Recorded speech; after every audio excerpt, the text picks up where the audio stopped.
Hey, Tom. Hey, JC. It's good to have you back on the podcast again, buddy. It is great to be back again, and I don't know why, but you just sound clearer to me. You sound clearer to me. How about that? Isn't that nice? It's almost like we're in the same room, but yet so far away. Yeah, we're getting there. Minor improvements every day. That's all you can ask. Till we get that portal gun that allows us to go from your place to my place effortlessly. But now I want to go into 2K19 and create Rick and Morty as a tag team. I don't know. See, I was thinking portal gun as in Portal, the video game, and you were going all Rick and Morty. So, well, I mean, Rick has a portal gun.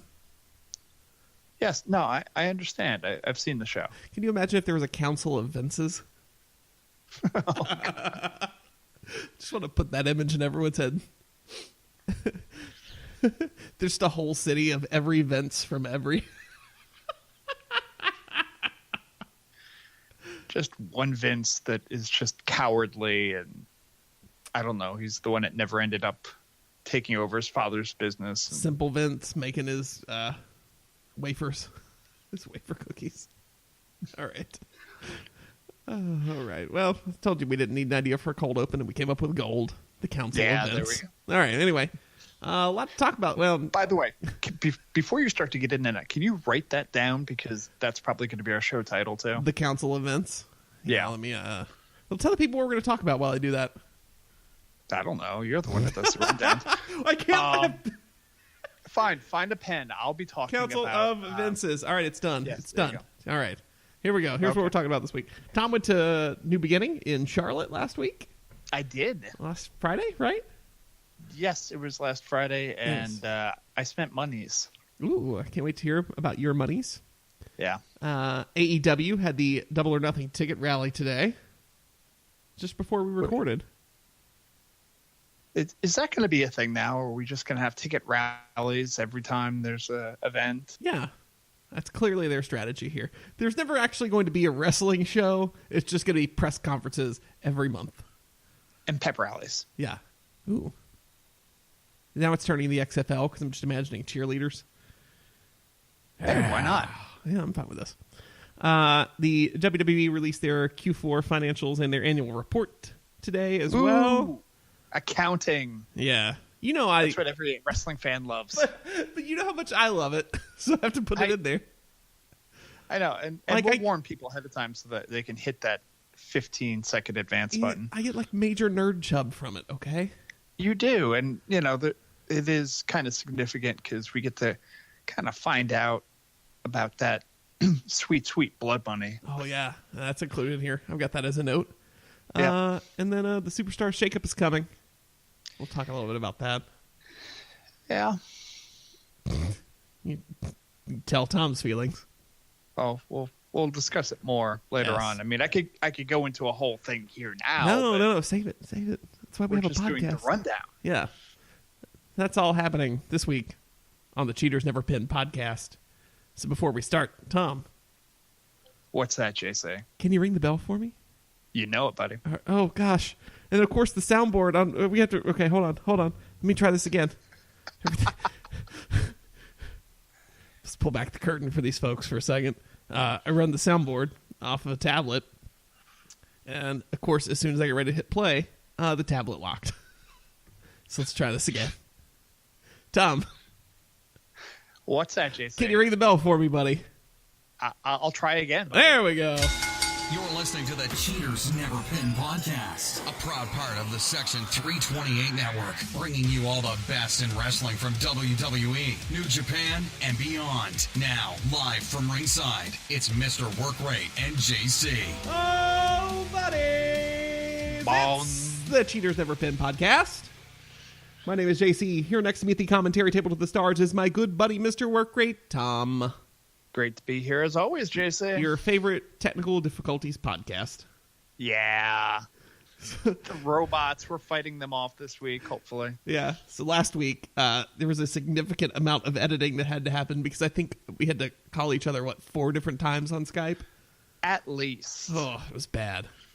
We don't use Skype anymore. Yeah, we'll see how this works this week. Yeah. Had one hiccup a minute ago, but it was okay. Because non-listener Andrew recommended that we use Discord. He doesn't get a plug and a promo if he doesn't listen. Well, we can talk junk about him since he doesn't listen. Goddamn, that's Andrew. Start cutting promos. Later on, I'll discuss all of his various kinks. But anyway. Ooh, all right. We'll save that for that could be a Patreon exclusive. Yeah, I was going to say, that's a Patreon exclusive. Patreon.com/section 328. Yeah. We need to do some of that soon. I feel like I talk about that at least once a month. But we need some drunken content. Oh, God. I just need a reason to drink. Wait, I do. I exist. All right. Tom, you went to the Queen City on Friday. Yes. I took a trip down I-85 and I'm sorry. Got stuck in a lot of traffic because reasons. But I finally made it to the Grady Cole Center. Yes. One of the finest community college basketball arenas money can somewhat buy. And money can afford. Yeah. But, I mean, I don't know what gets you to pick a facility. Like, I'm assuming, hey, it's big enough, or it has the kind of area where you have enough area to set up a wrestling ring and chairs and that type of thing, and it has to be available on the dates that you're looking for and all that type of thing. Do you have security enough that's going to handle things or whatever? I don't know what goes into picking things like that, but it almost had almost like a New Japan sumo hallish kind of vibe to it with the way that, it just seems like one of their smaller shows. But, yeah, there really weren't too many, if any, bad seats in the house. New Japan kind of rubbed people the wrong way a couple of different times. But one of the ways that they did early on when they released tickets 4 hours early and then proceeded to sell out. Well, it's because they released them Tokyo time. No, they didn't release them Tokyo time. They just screwed up. But you got to convert it, and then you have to put the time in metric, and then that's how it ended up that way. Yeah. So anyway, they got released early. They sold out. People got pissed. Kevin Kelly and various others were just like, "Oh, don't worry. I hear that they're going to release more tickets." So they ended up releasing more tickets, and I had gotten cheapest seats that you can get because this podcast is making us money. But the tickets they called them stadium seating, and it was like the first row of the bleachers, basically. Mm-hmm. And I posted various pictures to the Cheaters Never Pin Twitter account, Cheaters NBR Pin. And you could see the perspective of where I think our seats were. I mean, we were close. You had really good seats. Yeah, and again, there really weren't bad seats in the house. There were maybe 4 rows of bleacher-type seating. There was the typical folding chairs, surrounding the ring, which, again, there weren't too many rows deep of those. And then outside of the stadium seating, there was a second level. I'm making hand gestures as if you can see me, but there was a upstairs level, which was about 4 or 5 rows up there as well, which, was staggered. So you didn't have to worry about people in front of you, which leads into one thing I wanted to mention. It was a damn good crowd. Like, not in the sense of, it was a large capacity. It was a respectful, good crowd that applauded when they should have, didn't try to get themselves over, didn't stand up except for like 1 or 2 moments during like entrances, like near the end, like Juice's entrance they stood for. I want want to say, I don't know, one other person that came in, they stood up for. But I mean, Marty? outside of that, yeah, probably. Yeah. But I mean, that was it. Everything else was, I mean, everything was respectful, applause, everything like that, but no general obnoxiousness that you can run into at independent shows. There was a guy that was sitting behind me that every once in a while, like when there was a good series going off, would just yell out wrestling, and the people around him thought that was funny the first time. By the third time, the glares made it stop. Yeah, I'd have popped the first time. That's funny, but yeah. He thought it was funny, and he kept going to the well, and I think he realized that it just wasn't working each additional time. Everyone should have just turned on him and chanted "Go to Full Sail." There were few chants. There were a couple that was, like the kind of the let's go Beretta, let's go Juice, that type of thing. The back and forth type thing. Yeah. But those were pretty subdued. It was it's a New Japan crowd. Yeah, it was a intelligent crowd. It was kind of refreshing. So that was exactly the word I was getting ready to say. That's really refreshing to hear. Because you think about like when we were at NXT last month, like it's a totally different vibe anyway. I think. Yeah, like the vibe in the room. But yeah, that would not be fitting. Me just yelling horrible things at Bianca Belair in a New Japan ring would not be a good idea. Well, it's New Japan, so there wouldn't be a woman there anyway. That's true. I went full Sam Roberts that day. Yeah. But the show itself was hard worked. There were most of the people I knew, I mean, obviously from New Japan. A couple of the guys were more Ring of Honor type guys. I mean, Colt Cabana was there. Kind of fun to see Colt Cabana. There were other guys that were there that I'm not necessarily familiar with.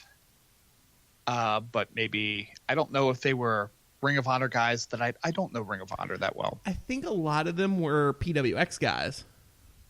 Okay. From Charlotte. That's what it looked like Tracer X and things like that. That's PWX talent, which is how I assume they booked that building. Well, Tracer X came off to me, and again, there were a couple of people that they kind of pointed at, and I'm just trying to pull up the card as we do this. There it is. Tracer X came off to me as, nothing personal against him or anything like that, but almost as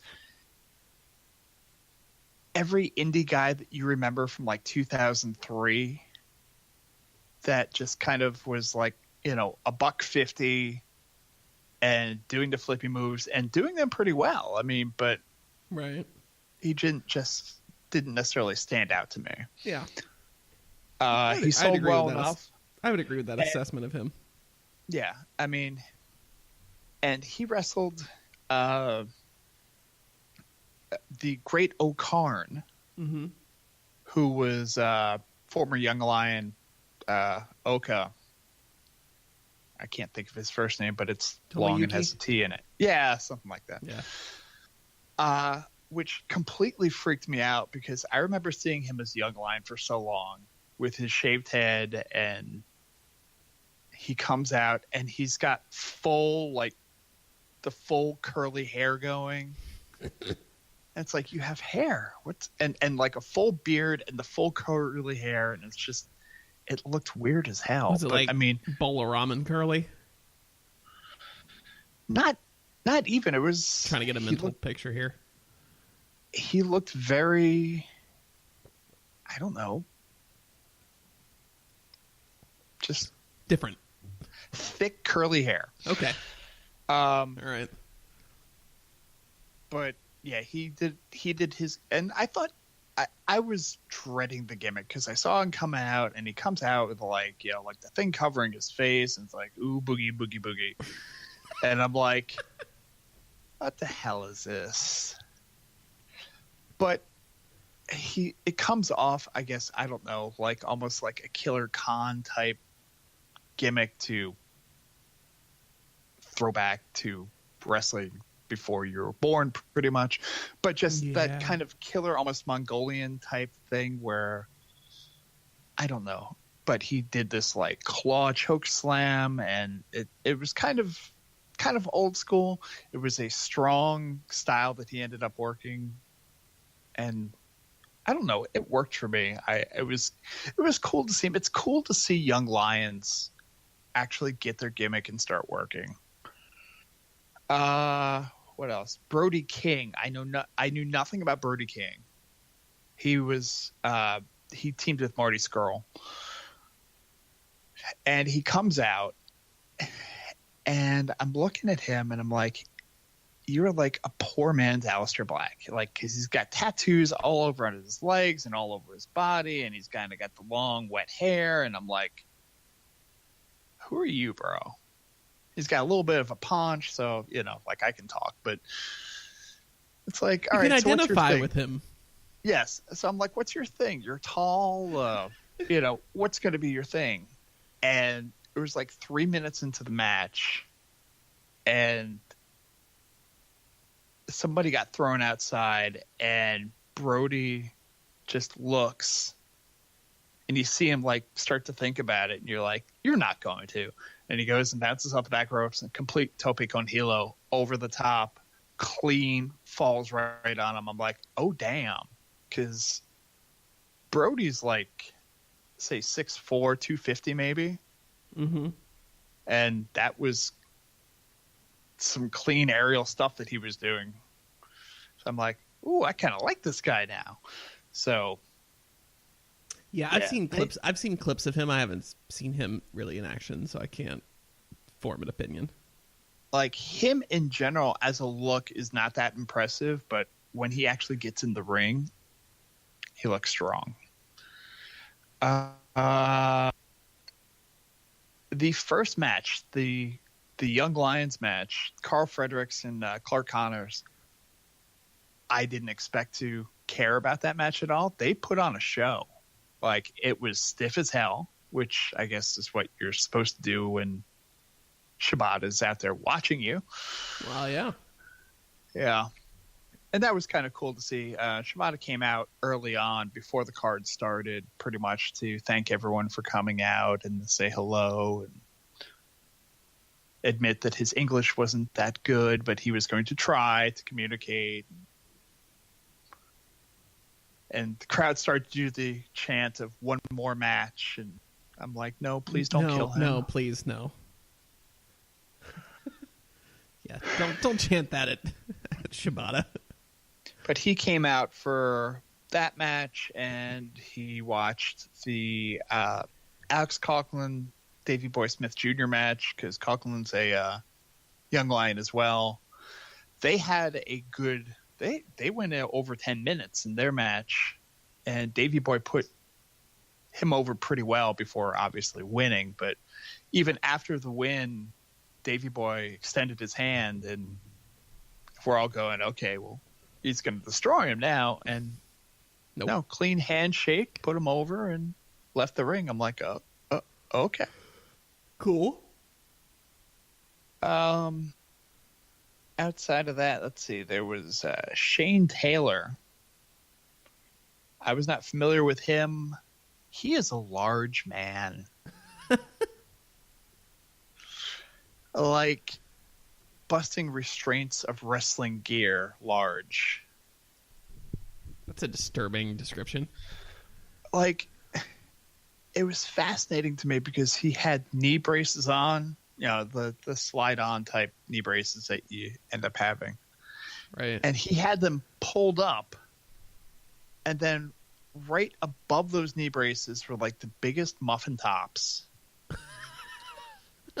And I couldn't get over. And the guy's, you know, pretty agile especially for his size. And he's a larger guy, but I can't get over watching him. Like, oh my God. Like, you saw the Big Boy show Friday, is what you're telling us. That's the theme I'm hearing. This is Big Boy wrestling. John Gresham is not a big boy, but he No. teams with Jeff Cobb in that Who is Brody King, Marty Scurll who match. is a big boy? Yeah. So Gresham was getting thrown around all over the place, and that was kind of cool. But he was fun to watch. Did Marty snap someone's fingers? Oh, of course. Oh, God, and, yes. and Give me that. and they went pretty long near the end of the match before he did it, so they kind of milked it a little bit. Oh yeah, because that's his spot, you know. And they were doing it pretty quick too near the end, so I don't know if they were kind of going, they were going home at that point, and it's like, oh crap, I haven't done the spot yet. So Oh, get it. GMSI. But yeah, I mean, the other matches as well. I mean, Rocky came out without the backpack fire extinguisher type thing, which was a little disappointing, but safety. Oh yeah. Tracy Williams. You think you'd be more safe with that in case there is a fire? Yeah, I mean, totally. Yeah. Tracy Williams actually got the submission in that match over Chucky T, which kind of surprised me because Tracy's not the New Japan worker out of the 4 guys that were in that match. Well, neither is Chucky T. Yeah. But we'll get to that. And then Juice and Beretta had a great title match that went 22 minutes or something like that. And they did some pretty nasty. I mean, there was Juice took a pile driver spot on the edge of the ring apron, which, as you know, is the hardest part of the ring. Is it? I've heard. I've never heard that before. But yeah, I mean, it was an enjoyable card. They had merch tables, which I spent way too much money at. Because New Japan had their own merch table, which was one side, and then the other side was High Spots had a merch table. That makes sense. But High Spots was selling, I think, almost exclusively New Japan stuff. So it's not like High Spots just kind of bought a spot so that they could sell whatever crap they wanted to. High Spots was selling all their own New Japan That's cool. type stuff as well.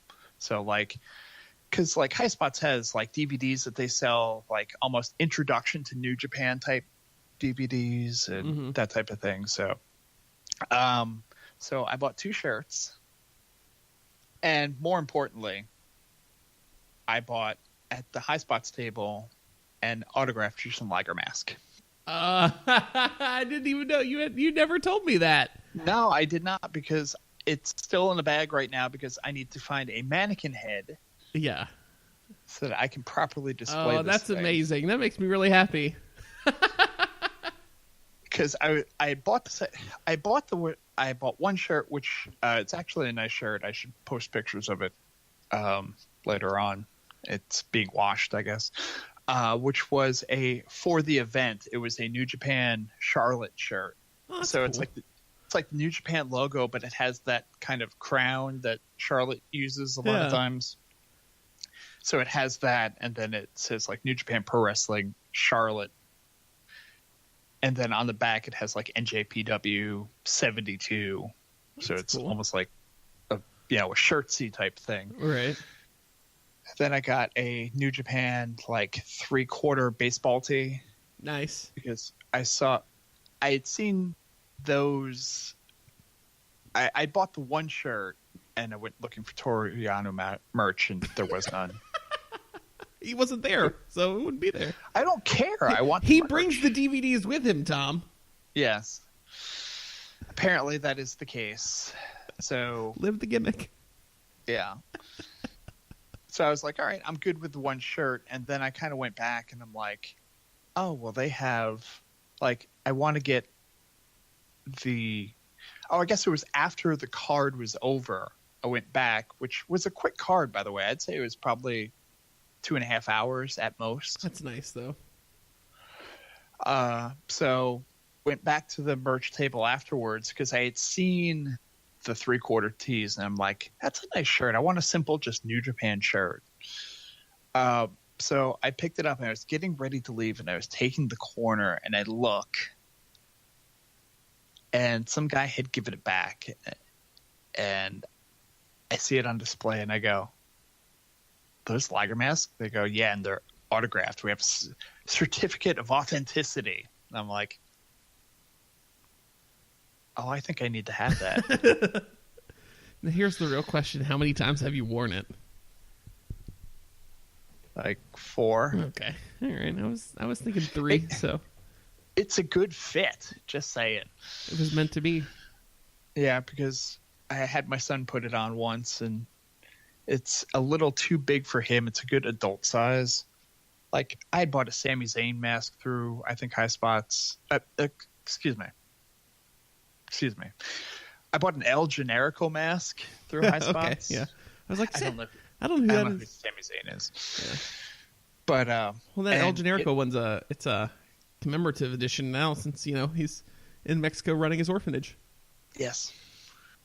So I bought the tribute mask, and it's a little bit small, and it works better on him. So I'm like, I wonder if this will fit properly. And it's a good quality mask. Like the leather on it is like the leather or the pleather or whatever it is on the El Generico mask is. You can tell it's a little bit cheap. The mask, this Liger mask, is actually good quality. So like the amount that I would have paid for the mask by itself had it not been signed is pretty close to what I would have paid for it, and it actually has an autograph on it. So nice. Yeah, I like the High Spots website. There's so much stuff; it's so overwhelming. But yeah, they're reputable, and they're based in Charlotte. So yeah, I go way back with them. I remember, the end of the '90s. I ended up. That's who I bought my La Parka masks from. Nice. So way back when they were. I don't know how the hell I found them. I think it was just trying to do a search, and they were just like a small little website at the time. Like they weren't doing shoot videos or anything like that. They pretty much just sold masks. Yeah. At like a few other odds and ends, but they were just pretty much selling masks. And I was just like, oh, cool. You guys sell masks. And now they sell rings and gear and everything. Yeah. They're pretty much wholesale everything. You could start your own promotion with High Spots. Yeah. They've got a streaming network. They do. Yep. Well, cool. Well, I'm glad you had a good time. Yeah. I was a little bit disappointed going into it just because I wasn't going to see a lot of the Japanese talent. And Juice actually cut a promo after the final match saying, kind of towing the company line in regards to the visa issues and the government shutdown as being an issue, why you didn't see the Japanese talent there, but it is the company line, so which started a F Trump chant in the arena. In Charlotte, North Carolina, of all places. Yeah. to which Juice just kind of shrugged and said, hey, I didn't tell y'all to say it. That's y'all. Like, don't blame me, pretty much. But then he said, kind of put over the crowd and said, my friends are back in Japan, and I want to bring my friends next time because I know you guys want to see them, and they want to be here, and I want them to be here, and I want to bring them to you. So, which got pop, obviously. Oh yeah. Well, cool. Hopefully they'll be back soon. Hopefully they'll come through Raleigh Durham. Yeah. That'd be great. 10-10 would buy again. All right. That's it. How every good review ends. Yeah. Places we wish we could have been. Las Vegas, Nevada today. With everyone bundled up like it's 12 below. I think it was in the 40s. Not here. Yeah, no, here it was 80 degrees today. It was wonderful. I'm wearing shorts, man. Yeah. And next week it's raining all weekend in the 40s, so yeah, get our payback. But in Vegas for the Double or Nothing ticket rally for AEW. Yep. All right. I thought we were going to have more rally jokes, but Nope. Now, you've got this app in front of you. You can see when I hit the damn pause button. I wasn't looking at it. I go to drink something because I've talked for like the last 15 minutes. Yeah, all right. I'll rearrange my screens so I can actually see it going forward. Sorry. So the AEW ticket rally. Tickets for Double or Nothing going on sale next week. You can get your pre-sale tickets if you go to All Elite Wrestling and get a pre-sale code by Sunday. Monday they'll send out the codes. The pre-sale is Monday. And then on the 13th, they go public. AllEliteWrestling.com immediately crashed when they announced this. But they're like, you've got all weekend to get your pre-sale codes, so don't panic. So that was the point of the rally. But here was all the other news. Before the rally even started, they tweeted a video from AAA. They are partnered with them in Mexico. So that'll be cool. That'll be good to get some lucha talent up this way. They announced earlier in the week, too, that Jimmy Havoc had signed a deal with All Elite Wrestling, which to me is incredibly exciting because I love Jimmy Havoc and his run in Progress from from chapter 1 to Lord, I don't know. It was around the early 30s when he finally lost the title. Incredible if you've never watched it. And I mean, it adds a little bit of viciousness to. Yeah, Jimmy Havoc is the king, one of the kings of death matches, and anything really graphic, and he's very good at it too. When you watch him do it, you believe it's not just like a spot fest of I'm gonna hit you with this light tube now. Okay, like he can do it and tell a story and bring the emotion to it that I think a lot of deathmatch wrestling doesn't have, because it just feels like we're going to hit each other with stuff and make each other bleed, which is how I feel whenever I watch CZW, personally. So, sidebar on that, because you mentioned CZW, which I refuse to watch just in general. I watched, I can't think of the name of the documentary that I can't even think of the guy's name, so I'm probably just wasting time right now. But there was a documentary on one of the CZW guys. Mm-hmm. Nick Mondo. Okay. Anyway.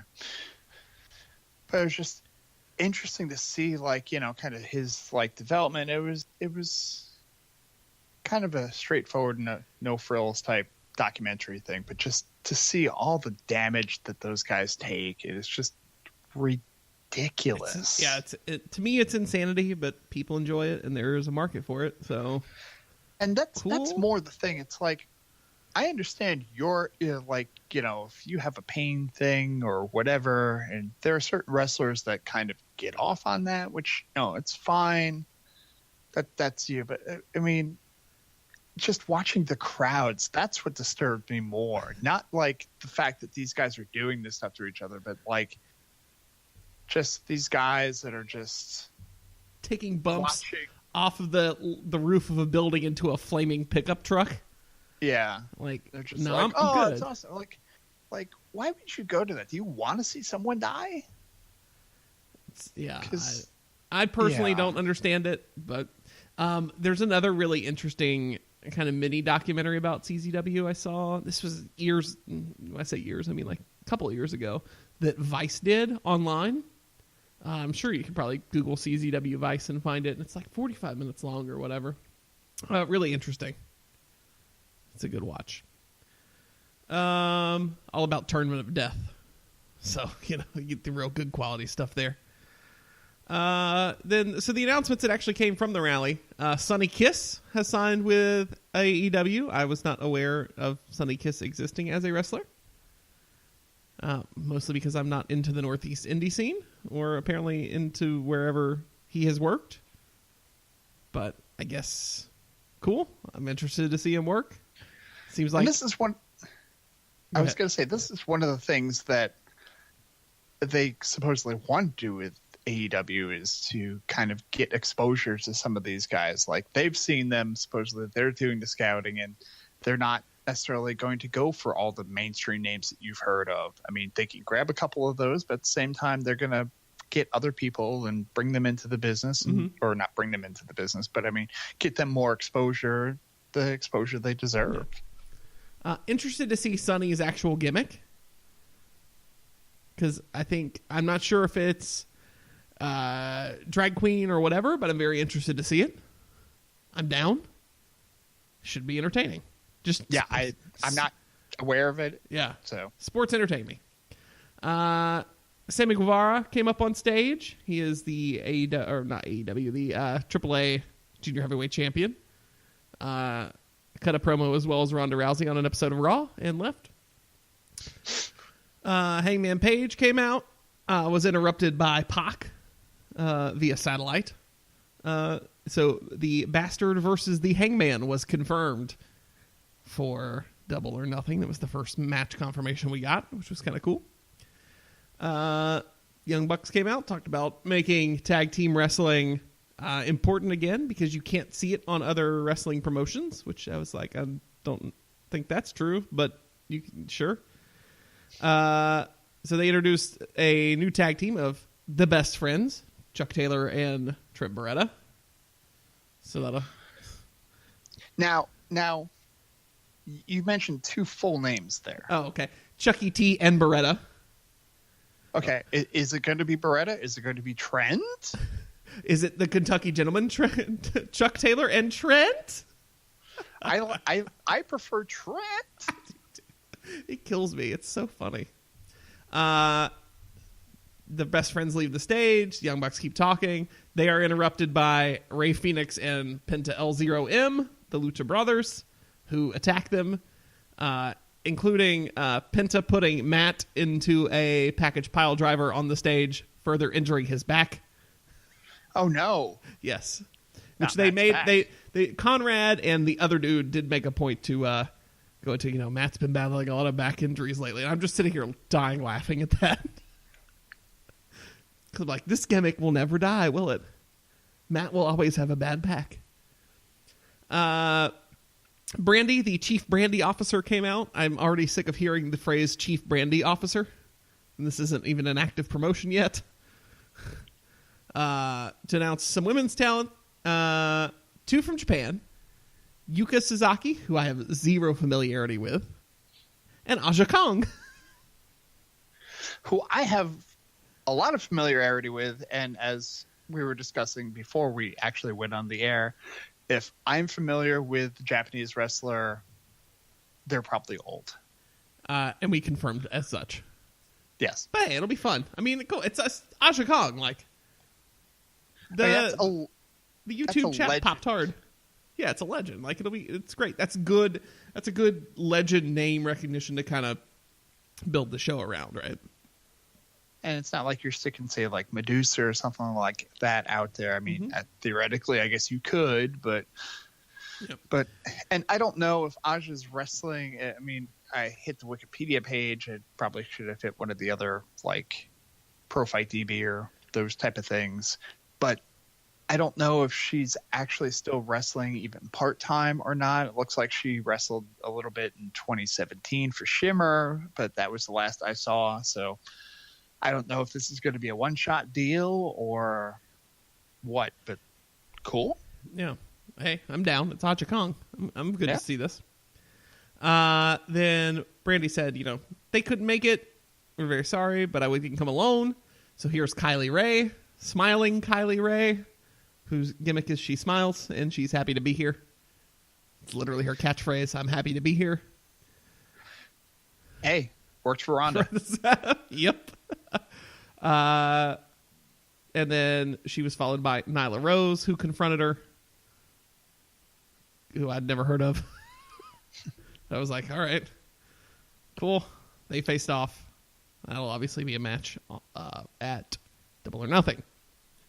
SCU came out, announced they will be hosting the after party. It'll be called SCU All Night after Double or Nothing, somewhere in Vegas. They also brought up some representatives from OWE and booked their match for Double or Nothing. So it will be SCU versus Shima and two OWE talents. which will be kind of cool to see. All right. They were the one guy from OWE was very excited to announce that they are bringing 5,000 years of kung fu to America for the first time. But all those movies I used to watch when I was like 12 Yeah, on Channel 11 showed me. Okay. for the first time. Whatever. Okay. And then the night ended with the fourth executive vice president of AEW entering in the worst kept secret in professional wrestling. Free agent Kenny Omega has signed a full-time contract with has signed a contract with AEW. He's out there making his speech and is interrupted by none other than Chris Jericho. They have a brawl. Looks like we're getting Omega and Jericho at Double or Nothing. Jericho had the plus size going again. He was wearing a shirt and a jacket and a fedora, and his hair was down. I could not tell. Okay. Yeah. Because I really hate the plus size. Oh, no. The plus size. I thought you were saying, does he have the plus size going again? I was like, I don't know if he's laid off the DDP yoga. I couldn't tell because he had clothes on. But no, he did not have the plus eyes. Okay. Yeah. So that's all the news from that. Nothing crazy. I guess the partnership with AAA is kind of cool. Yeah. It'll be good to see. That's a lot of solid talent there they can bring back and forth. And it is a talent exchange partnership, so that'll be cool. But yeah, Double or Nothing slowly shaping up. May something from the MGM Grand Garden Arena in Vegas. And I don't think AEW at this point, I mean, they've got the people that they were going to have. I mean, they've got Omega, they've got the elite basically locked in. And they had the few other people that they were going to bring in. But outside of that, I think they're kind of taking their time and seeing what's being made available to them. I mean, at this rate, there's so many rumors flying back and forth about who's being let go from contracts, who's just not re-signing their contracts. Right. And I think it's just pretty much like we're going to have the cards that we're going to have to start off and let the cards fall where they may. Yep. For sure. And they know that they're going to have the bankroll. So like if a Dean Ambrose decides that he's going to go all John Moxley and want to look at AEW for some reason. I just thought you said that. It just occurred to me. John Moxley versus Jimmy Havoc in AEW. Ooh. Talking about deathmatch wrestling. Yeah. There you go. Somewhere Renee is just crying in a corner. Not his face. Not his face.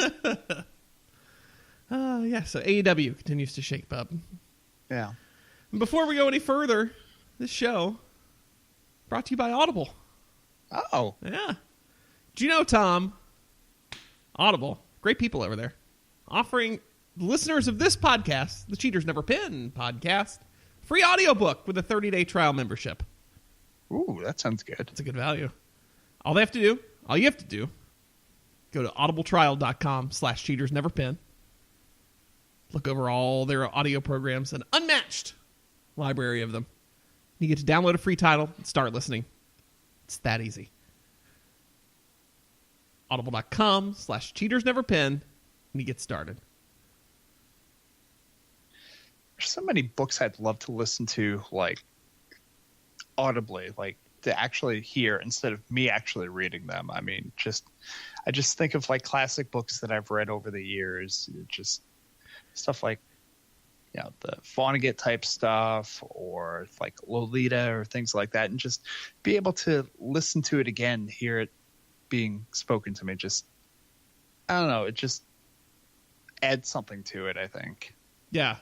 And to be able to do it for free, I mean. At least for me, like audiobooks or anything like that, it's more immersive to me.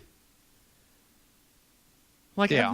I've never been one to just sit down and like enjoy reading a book. That's just not in my DNA. But I do like listening to other people do the work for me. I'm more of an auditory processor. So. Oh.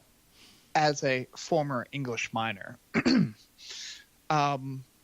I've read a lot, and I think nowadays it gets to be difficult for me sometimes reading a full book, because I'll sit there and once I get a little bit of time, I relax. Maybe I'll pop open a book and just start to read and get like 5 pages in, and then I want to fall asleep. Right. Not because the book is not interesting. It's just that I kind of get relaxed and get comfortable, and then that's just what it is. But with an audiobook, you're able to just put in your earbuds and, I don't know, clean up around the house if you wanted to, or, go to the gym and listen on your commute. Yeah, do everything that you need to do, or, Yep. without having to worry about staring at pages or falling asleep, as I tend to do while reading. So, Yep. So go download a free audiobook on us, Tom and I. We're getting you some free stuff. All you got to do. I'm doing it for you. Go to audibletrial.com/cheatersneverpin. Again, that's audibletrial.com/cheatersneverpin. Get yourself some free audiobook. Yeah. Yes. Here's the part Tom wanted me to worry you about, or warn you to skip. WWE released their annual report today. Time for me to get a beverage. I was just looking for the mute signal to pop. There it is. All right. So I can keep talking for a few minutes here. Q4 financials and annual report released by WWE today. Of course, they had their big investor call. Here are the highlights. This year, or last year, I should say, 2018, WWE set a record for themselves, $930 million in revenue, with a projected $1 billion for 2019. That seems good. Yeah, but they're doing terribly. If you read anything online or on Reddit, WWE is failing. Well, the goal isn't to make money in a business. The goal is to please the most obscure customer. Right. And most importantly here, too, yes, they made a lot of money, but their OIBDA, which is how they measure profit at WWE, exceeded expectations. So they were more profitable than they told the stockholders they were going to be. So making that money. Look at kind of digging into the report. Here are the things. Speaking of blood money, as we teased earlier, they once again, as they did in Q2 2018, hid the blood money in the other media category. So in Q3 of 2018, I'm trying to look at the chart here. They reported $11.7 million in other media, which is WWE Studios, et cetera, stuff like that. Q4, it was $63.5 million. That could be anything. Yeah. It is Crown Jewel and Superstar Showdown. That could be anything. But if you look back at Q2, it was $60 million again. So it appears they made another $40 to $50 million off of Crown Jewel and another 3 or 4 off of Superstar Showdown. Which, to me, pulling $3 or $4 million in revenue off that trip to Australia, completely worth it. The $40 to $50 million they made off of the death of a journalist, not worth it. Yeah.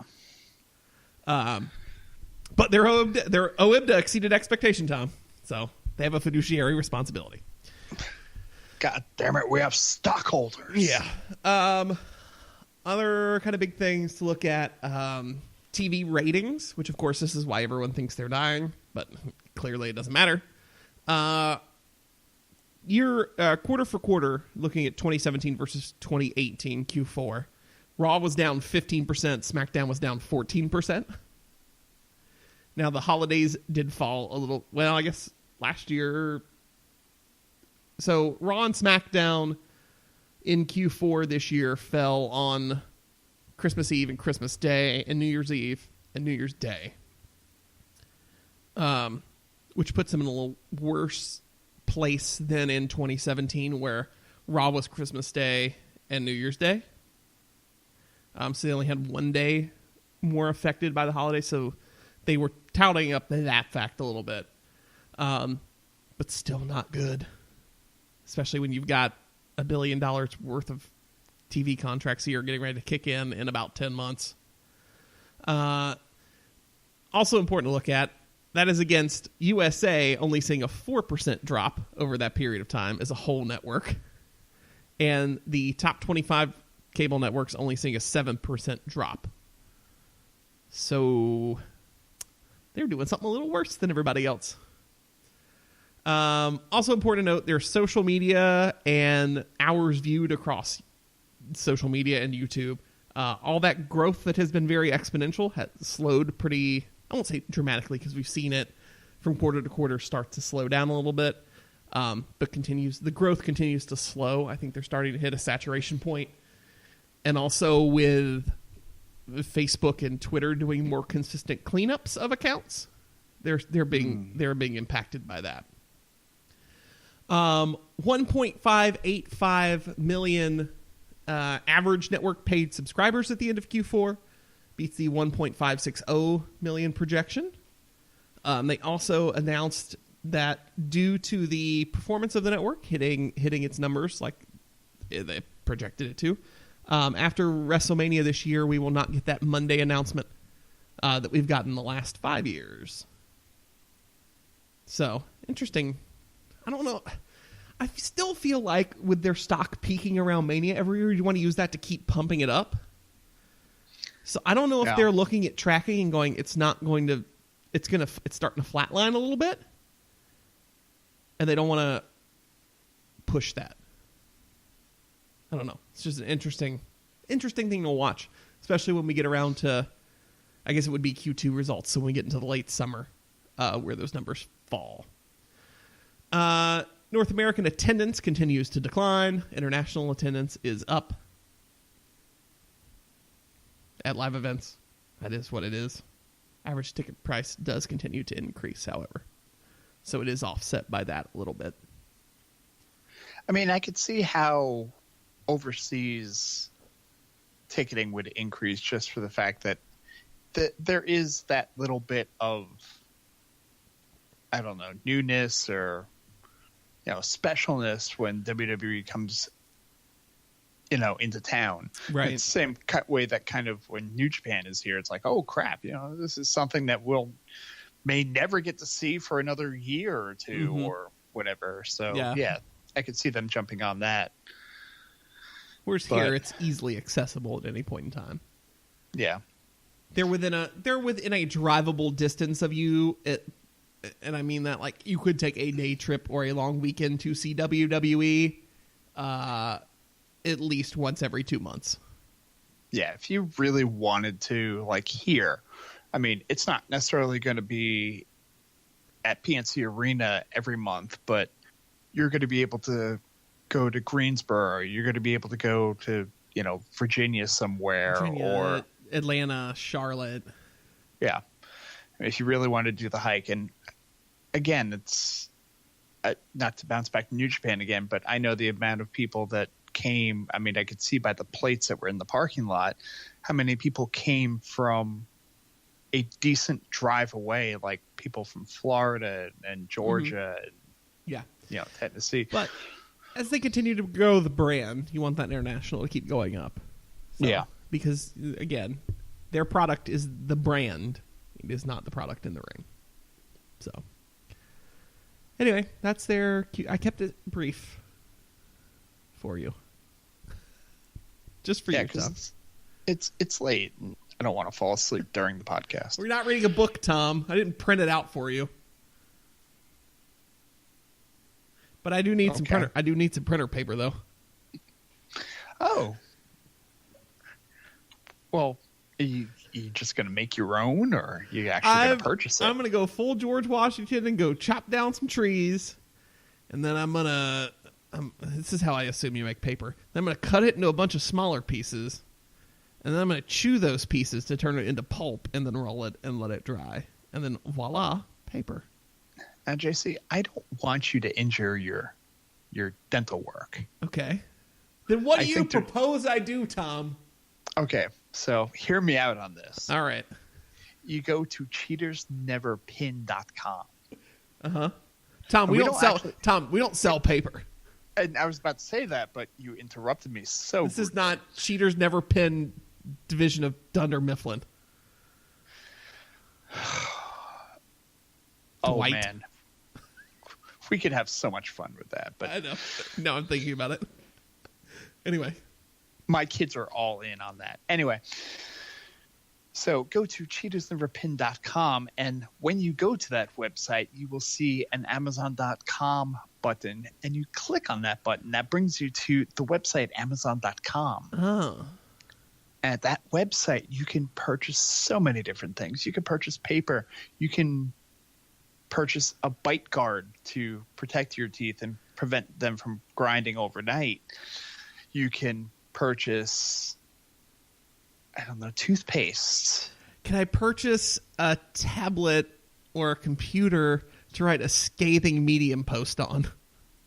You could. You could buy a digital camera if you wanted to take photographs of parts of your anatomy. Can I buy books about law to figure out how to get through a divorce? You could. You could also probably buy the forms that you would need to fill out a prenuptial agreement.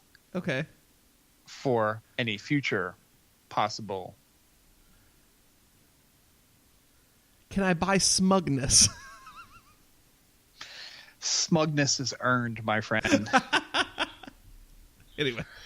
But just go to cheatersneverpin.com, click on the Amazon.com button. That brings you to Amazon. Fill up your shopping cart with all the things that you desire. The National Enquirer. Hey, possibly not. Yeah, I was searching earlier. I couldn't find it. I don't know why. Pay for it in the checkout by whatever means that you can. But if you have done the steps that I've instructed, not all of the money goes to Jeff Bezos and his divorce lawyer. Junk. But part of it goes to your friends at Cheaters Never Pin. That's right. cheatersneverpin.com, click on the Amazon button, buy your stuff. That's right. And we'll get paid just a little bit of it, and Jeff Bezos will still take pictures of his junk. cheatersneverpin.com, click the Amazon button, buy anything in the world except the National Enquirer. Superstar. Oh, we've been waiting for that one. We've been waiting for that one for all day, haven't we? That felt much better. It did. We didn't do one last week, and it just... Well, it worked out that all the Bezos stuff happened today. Yeah. So. And I warned people on my Twitter account that it was coming. Thank you, Jeff. And then quickly, as we wrap up here, Superstar Shakeup is on the way after WrestleMania. What a surprise. Confirmed after it was kind of, I don't know, I guess you can't say leaked, because it aired on Canadian television as they were selling tickets to Raw and SmackDown in Montreal on the 15th and 16th of April. The first ever international Superstar Shakeup. Now, I find that wording interesting. Yeah, I think they're saying that because UK talent might come. Yeah. Pete Dunne to Raw. But I mean, that's your foreshadowing, is that you're implying that potentially international talent could be coming in, but at the same time, you're going, well, you know, it's just because we're in Montreal. Yeah, see, I tend to lean that way. So I think they're covering all their bases, where it kind of gets you talking about it, kind of adds a little bit more interest to it, since this is what, third year we're doing it, fourth year we're doing it. I can't remember. This is the second year of the shakeup. No, we've had two. This is the third one. Is it the third one? I felt like yeah. Last year was the second. Yeah, you're right. Okay, yeah, last year was the second. You're right. So it's starting to get maybe a little bit stale. So we have to add a little bit more intrigue to it. So we have NXT UK, we have NXT in general. I mean, we don't have a draft or anything like that. I mean, last year just seemed to randomly kind of pop things in there, but yeah, you know that 2 weeks after Mania, because Raw after Mania and SmackDown after Mania aren't canon, because those are free for alls. with these wacky diehard fans that come from around the world. The next stories actually start 2 weeks away. Yeah. So that's happening. Yeah. I mean, it's exciting. I like it. I mean, it's nice. It does freshen things up. I think last year there weren't many people that moved. 2 years ago, it felt like half of each brand shifted. Yeah. But here's the thing, though. Like, if you've got a feud, don't move both people to the other show. Like, look at your feuds, just split it in half and switch. That's what needs to happen. And that's the thing. It's like, make it interesting because we've already had a bit of crossover as it is now with Becky Lynch kind of showing up on Raw. And... Mm-hmm. I mean, this shakeup in the two brand era is very nice, and you could include NXT in this. In the fact that it gives you a way to freshen up storylines and move talent around and give you new things without having to go spend more money on new talent. It broadens the possibilities. It opens the horizons of the mind. And I mean, like, you had the occasional thing. It was the draft, technically, not the shakeup. But, like, 3 years ago or whatever, you had Alexa Bliss as, like, one of the last picks. And you're like, why are they even doing that? Like, why are they... And look what happened. She gets to host the worst talk show in the history of WWE talk shows. That's up for debate, but tell me, no, is it? What talk show is worse? I don't know. There are others, I'm sure. All right. Anything else before we get out of here? It's late. Yeah, I can't think of anything. I mean, I rambled on my thing. You rambled on your thing. We kind of covered our business. I've run through several different hidden gems in the background here. Yeah, very good. Well, there's only one thing left to do, and Tom, that's to tell people where they can find you on the internet. Go to the Twitter machine at Mr. Workrate, at MR Workrate. Don't bother going anywhere else. Twitter's where I stay. You can find me on the internet at JCBOBBITT, wherever finer social media is purveyed. You can find the show on Twitter at CheatersNVRPin. You can find us on Facebook at CheatersNeverPin. You can find us on Instagram at CheatersNeverPin. And you can find us on... I said it all out of order. It threw me off because then I was like... Let me try that again. You can find us on Twitter at CheatersNVRPin. You can find us on Instagram at CheatersNeverPin. And you can like us on Facebook, give us that big blue thumbs up, and tell us how much you like us. There we go. Whew. That sounded right. There we go. Like, my brain shut down halfway through that because it didn't know where to put things in. That's why you don't give me the big things to say. Yeah. And it's also not written down. I just do it off the top of my head every week. That's just freaky. Yeah. And also, you can download us on your Roku and listen to us in the finest room in your house.